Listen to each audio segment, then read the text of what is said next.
আমি হ্যাঁ সংসার করতাম না। হ্যাঁ কথায় কথায় শ্রীকলাকে কথা কয়। হেই, তুমি কিভাবে জানো আমি সিরিকলের কথা কই? ফাইজলামির একটা লিমিট থাকে। কি আমার এই বিডি ইমরান ভাই কইছে আপনি যখনই ওয়াশরুমে যান তখনই একটা করে আমার কথা কন। হ্যাঁ তোমরা ঝগড়া লাগতাছে ইনো আমার টানতাছে গা। আমি কি কিছু কইছি তোমাগো? ভাই আমার কিছু মনে করিস না।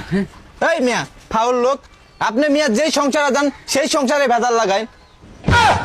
ফাউল একটা লোক। ঠিকই জানেন দিকে? কইছো ভাই। ওই এই জায়গায় আসার পর থেকে আমার সংসারে ঝামেলা। এ কামরুলের বউ তোমার জামাই ঠিক করে রাখতার না, কিছু হইলে বিডি ইমরানে করছে। এই মিয়া, আমনে এই বাইতে আমার পর আমার সংসারের মধ্যে খালি বেজাল হইতাছে। জান আমার বাইতে নেই। এই বেড়া যেটা সত্য আমি হেডা কইছি, তুই ওয়াশরুমে গিয়ে সেরিগুলোর কথা কস। এটা আমি তোর বউর কাছে কইছি, তোর সংসারটা বাঁচানোর লেগে আমি এই কথা কইছি। কি গো? কি সত্যি কথা এটা? কি কয়?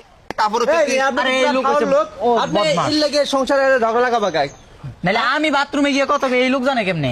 আমার জামাই রাখতে গেছে পরে এবারে দেখছো। মিথ্যা কথা কয় সবাই, মানে কারো জামাইয়ের নামে যাই দুর্নাম করে, কারো বউয়ের নামে দুর্নাম করে, সংসার ভাঙার জন্য সবকিছু করে। তা আমার জামাইয়ের কথা সবাই শুনো কে? হেডাই তো। কামরুল তুই ভিডিও মানে এখনই বার করে দে।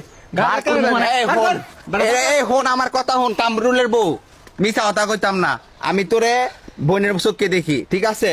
ওই সেরিগুলো কথা কয়। আর এই রাত হইলেই ওর বউ যে সময় ঘুমায় যায়, বুঝছো? আমি কারো সংসার ভাঙবো না, সত্য কথা ঘুমো। যে সময় ওর বউ ঘুমায় আর পোত পোত করে সেরিগুলো কয়, "জান, আমনে কালকে আমার বউ ঘুমাইছে।"